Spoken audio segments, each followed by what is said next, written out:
we're on bass drum now. Bass drum is a bass drum. There you go.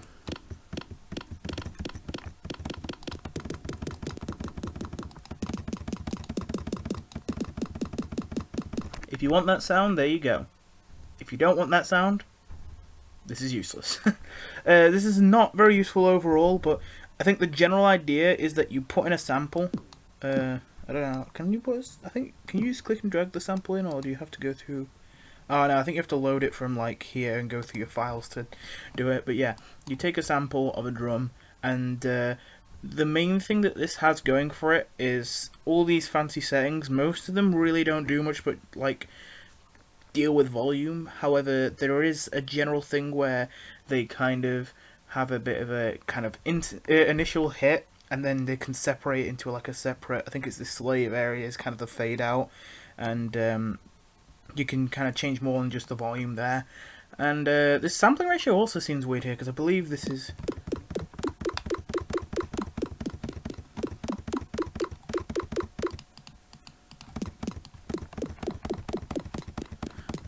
This isn't even what... I don't know what that is. I thought that was to do with sample rate, but I guess maybe not. Yeah, I read through the manual of this thing, but still, I had to read through the manual of all the ones I don't usually use just before this video. But still, I don't see any use for that. Again, unless you want a bass drum, but typically you would just take a bass drum you already have from here and just click and drag it in instead. Then there's beat map, which is, well, it's useless, but at least it's interesting. So if I just, with the default patch, if I now just play a note with this.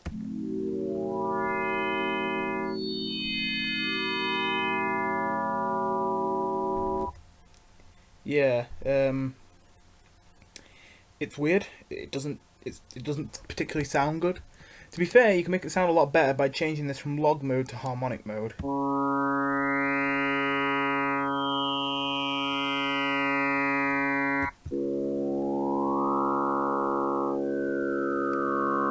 Doesn't make it perfect, but it helps.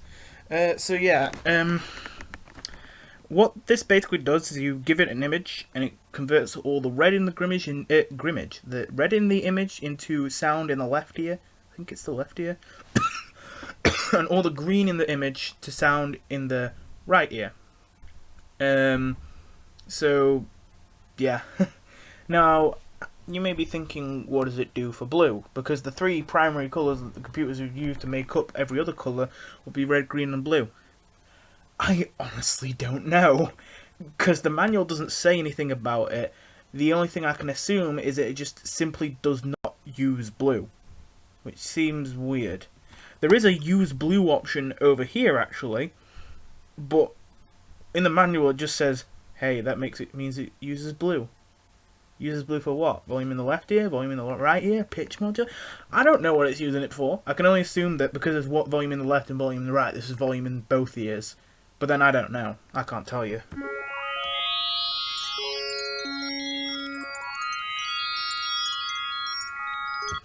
Now you might be wondering why that changed the sound when this seemingly only has red and green in it.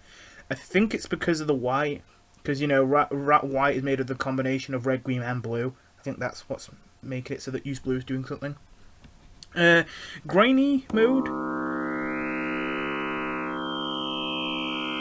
makes it sound more like that. I'd love to go into more detail, but it doesn't really give more detail. And I don't know how the synth works. If the manual isn't going to tell me, so yeah.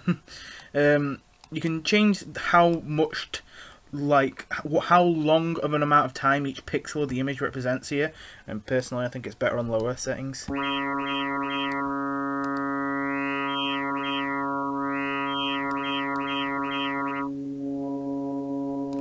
Because this thing has a lot of harsh high frequencies, usually you can turn down the frequency range here.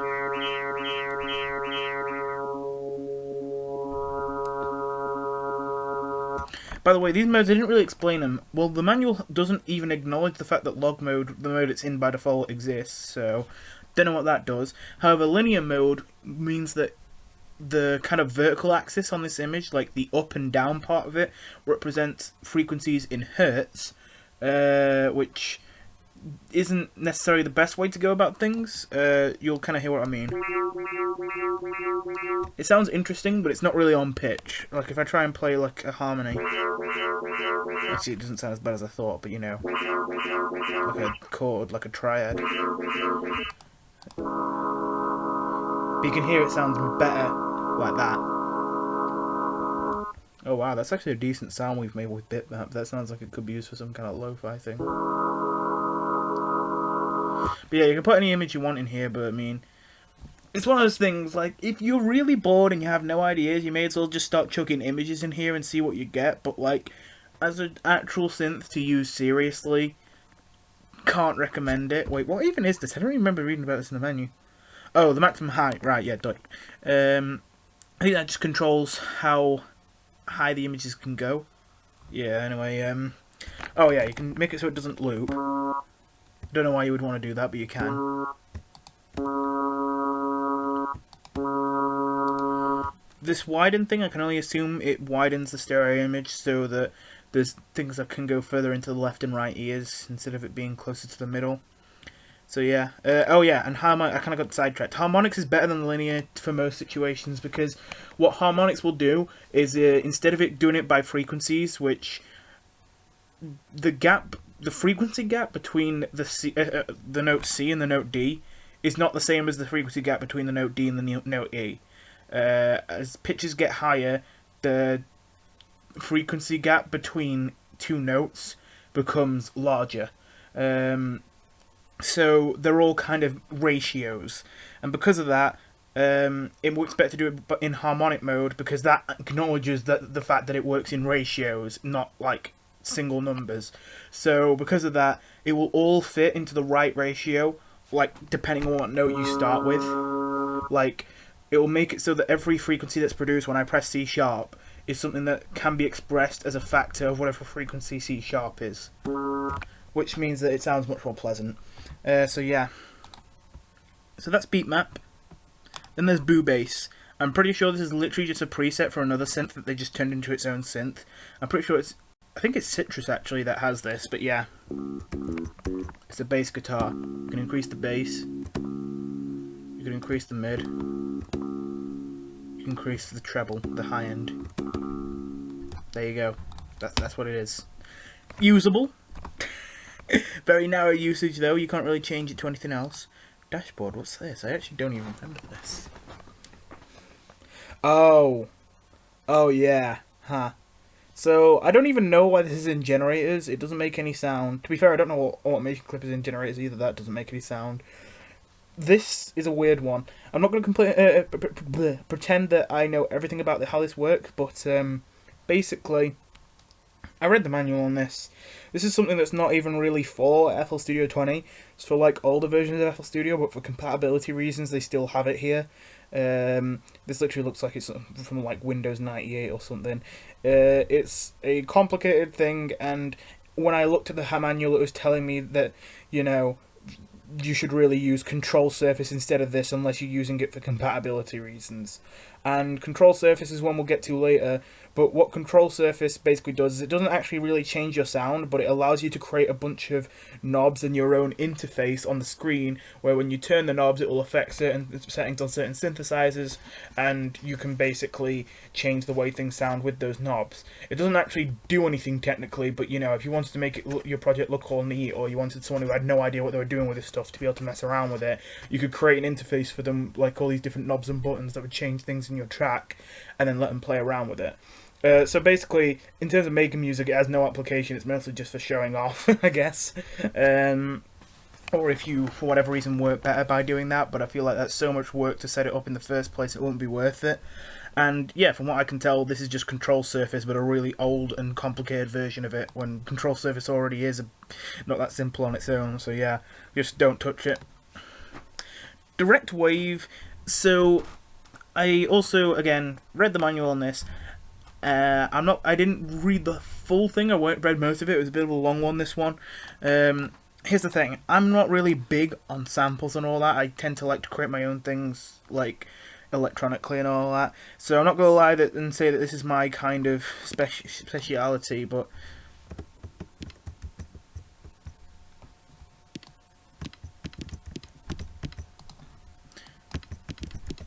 So I've just put this kick in here. This is a sampler basically, but it's a little bit more advanced than that because basically what this does is it allows you to have different samples for different notes and different velocities, which is, the velocity basically means how hard you press the note, which by default in FL Studio it's always at, like, I think it's either at 80 all the time or 100 all the time. But, you know, if you plugged a keyboard into FL Studio, and then obviously you had a keyboard which the volume of the note depended on how hard you press the note, then it would, yeah, it would tell FL Studio the velocity, how hard you're pressing the note, and you could do different, it would play different samples for different things. You might be like, well, why would I want that? Well, the reason why you would probably want that is for accurate versions of real life sounds. Like, if you wanted a really accurate sounding piano, you couldn't just put in a recording of a real piano playing the note C, and then just repitch that for every note, and, because then, first of all, it would start to sound weird as you do way higher and way lower notes. And second of all, if that recording you have is you pressing the C chord as hard as possible, then now it's impossible for you to play softly with the piano kind of samples you have. So that's why it works like that. You can now have different velocities and it still sounds realistic. So yeah, that's how Direct Wave works. I would never manually open Direct Wave and use it like this, but how I would use it is if you go into packs and instruments, a lot of these are Direct Wave presets, and personally I use the orchestral ones a lot, since FL Studio doesn't have much in terms of options for orchestral stuff that's decent. But this is actually pretty good stuff in my opinion. In case you haven't heard it, if I drag it in here, we've got string solo.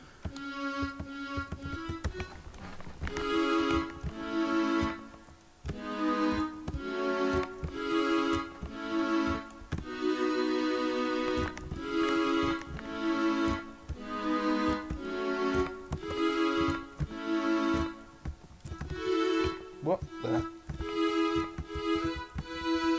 Oh, sorry for that. That sounded bad. There's this weird thing, and I don't know if it's a glitch with FL Studio or something wrong with my laptop, but as you can hear, I can play 3-note chords. But then when I tried to play E, G sharp, B, nothing. If I play E, fine. G sharp, fine. B, fine. E and G sharp, that's fine. E and B, fine. E, G sharp, B, nothing. For some reason, when I start playing these high notes, it doesn't let me play 3 notes at a time. Don't know why that is. Anyway, so yeah, that just kind of ruined that little thing I was doing. But yeah, that's what that sounds like. It sounds pretty good. They've also got a choir, which is all right. It's not amazing, but you can add different. If you don't want to pay up for good choir effects, then you can definitely put in the work on the effects section to make it sound good and nice and professional. It's just going to be a bit of work. And there's a brass section, which I would say sounds decent overall.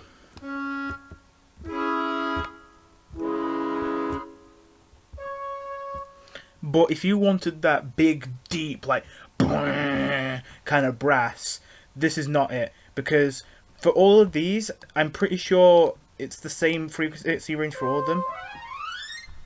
As you can hear, it stops. Once you get to C8, it stops. If you go downwards, it stops at C1. And to be honest, I'm pretty sure the other ones stop at C2, I think. I'm not sure about that. But this brass doesn't sound very good at low frequencies anyway. I would instead use... I actually need to remember where I put it now. Not where I put it, where FL Studio put it. Was it in Sound Fonts? I don't think it was Sound Fonts. No, that's just String Ensemble. It was something else. It was... Was it Instruments? It might have been Instruments, just a minute. It's not, no, it's not Instruments, it's, I actually don't remember where this is now. Somewhere in the files there's like a trombone sound font or something like that. Was it in Legacy? It probably was. Instruments. Oh, right, yeah, it definitely was. Orchestral. Trombone. Was this it? Oh, this is nagging me. Did I just drag... No, I didn't mean to... Wait, no, I didn't. Right, no, I didn't even need to open this, it's there. FLS trombone. This is much better for those big kind of... it's not perfect. You would have to probably buy an expensive kind of really good kind of brass thing for that. But it's pretty good overall, and again, if you're willing to put in the work in the effects section, it can go fine. I'm working on an EP right now that hopefully should be coming out soon, and in that EP, the first track, Omen... Oh hey, it actually opens it in this, I did not expect that. I use this as my low kind of powerful trombone in the intro track, and I think it sounds quite nice. In fact, I'm fine showing that now. I will admit though, it's going to probably take a second again. This I don't have the ability to edit this for now, so we're going to have to wait for it to load up if I'm going to show it. Uh-oh, leaks. Uh-oh, you're going to see what I've done so far. Omen. So I'll skip just a little bit ahead when it pops up.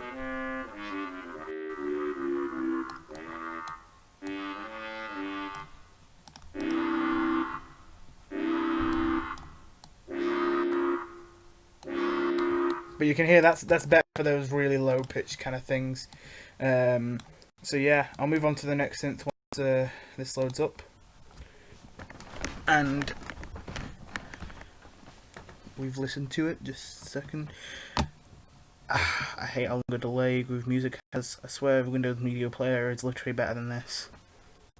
I did set Windows Media Player as my default, but I think it undid it at some point. I can't be bothered to do it again. Yeah, this is awkward.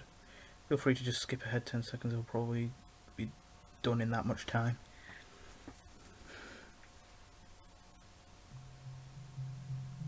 Okay, there we go.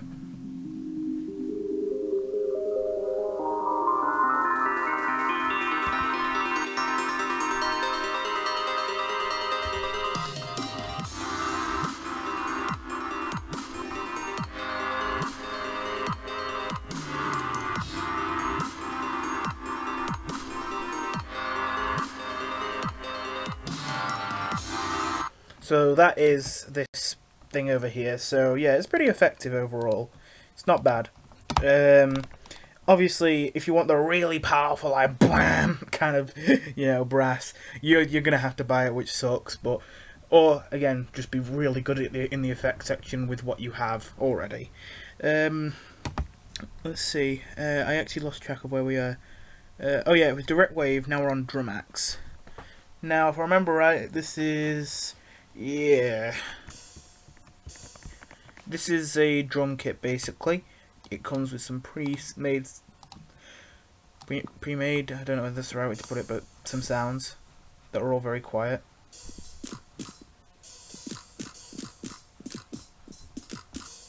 Those are the sounds.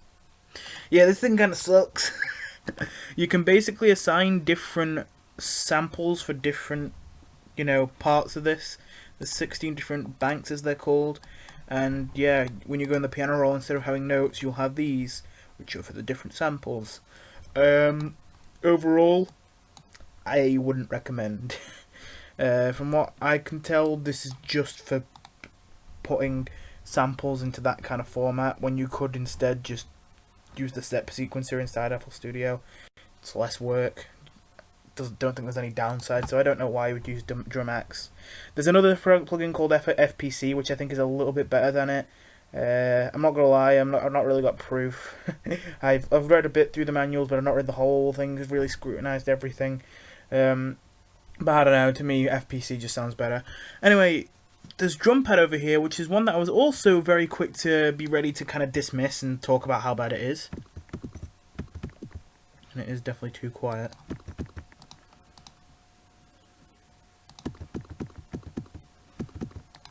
What are the presets? There we go. Ethnic symbol. So yeah, I was very quick to say that, but I must admit, this has some niche use. Very niche. If you had some very, very specific ideas in mind for what you wanted your percussion to be, were willing to put in the work, and on top of that, were cared about making your thing sound realistic.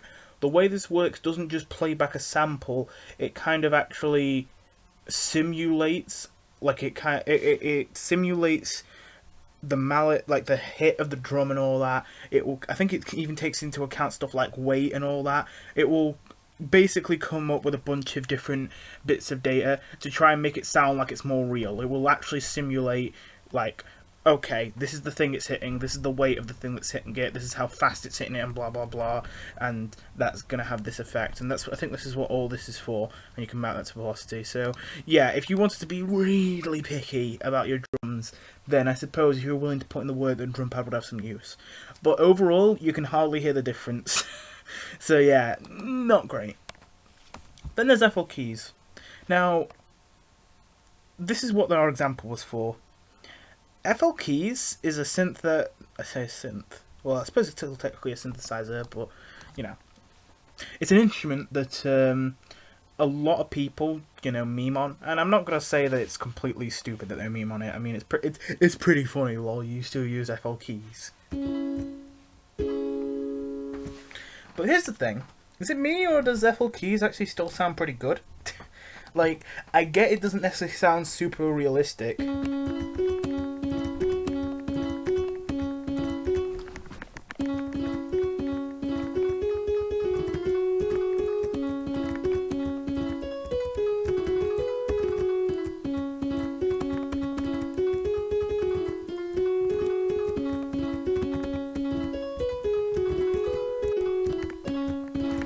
Anyway, it doesn't sound super realistic, but it does sound pleasant, and it has a decent amount of customization for how you want it to sound, although some of it is definitely weird, like I don't know what overdrive is for. But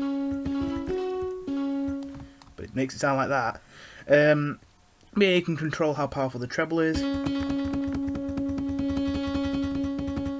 You can change how the velocity changes the hardness. That stuff like that. You can make the piano more on tune or off tune.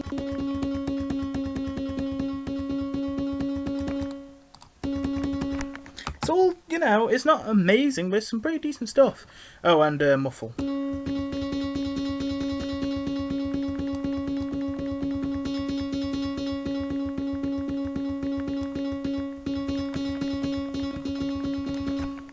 So yeah, overall, FL keys is decent, in my opinion. It's definitely not perfect. If you want a really good sound out of it, if you want it to be really realistic or really kind of epic, you'll obviously have to add effects. But I mean, it's free. Well, if you've got FL Studio, you've already got it, I mean. You know.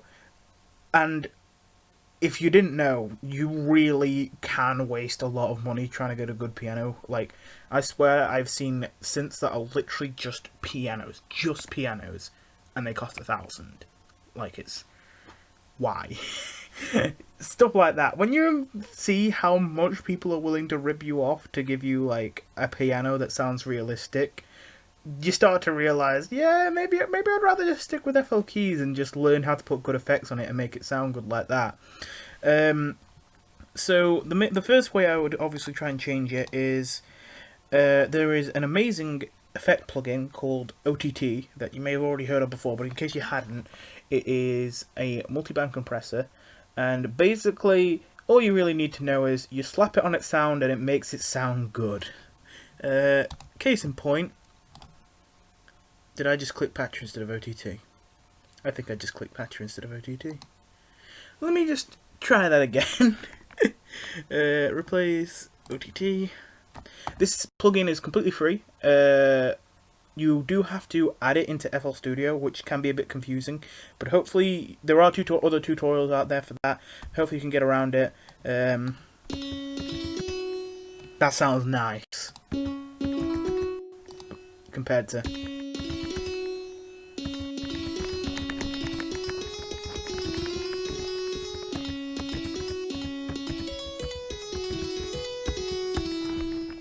In fact, I didn't want to turn this into an OTT tutorial, but just quickly, if you want this to have the same kind of effect, but don't want it to be quite as intense, you don't want it to really mess with the sound as much, typically what you think you're supposed to do is change this depth thing. But I think that is too aggressive. I think it's best to keep the depth at the same amount, but turn down this downwards knob just a bit. To give you the short and simplified version of why this works, it's because this downward thing, basically, when these sounds are in the yellow, it pushes them up, and when the sounds are in the green, it pushes them down.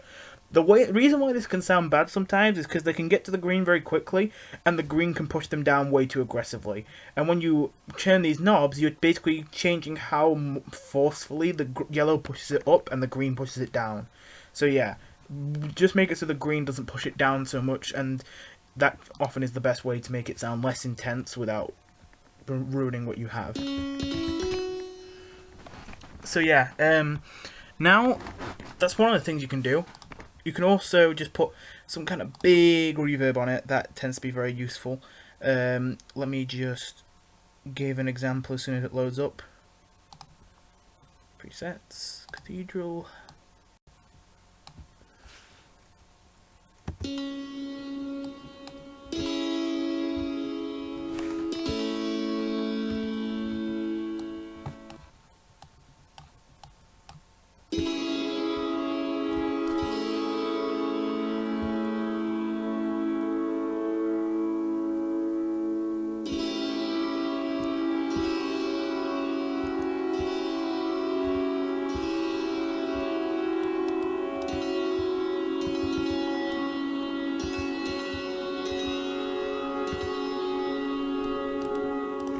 So yeah, you can make this sound very, very nice, even though it's a very basic plugin.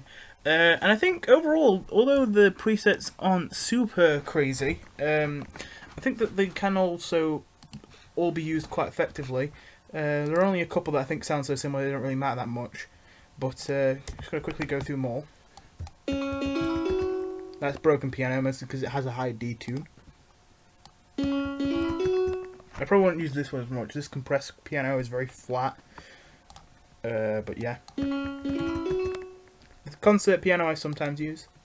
This would typically be the one that I want to use if I wanted an exciting sounding one or just a loud one.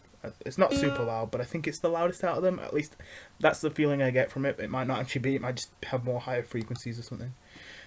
Dark piano, which is very good for kind of atmospheric stuff and soft stuff. The default. I don't even know how you get this effect with just these knobs, but yeah. You can get E piano too. Very smooth, very jazzy.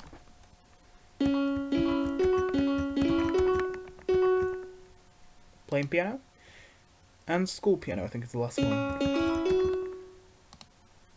So yeah, and in fact, this sound I'm about to show you is actually going to be a little bit of a spoiler from my upcoming EP. It's how one of my songs ends. It's probably my favourite ending out of all of them. And this ending is completely made with just, well, in terms of generators, there's just a piano, and it's just on the dark piano preset. It's just FL keys.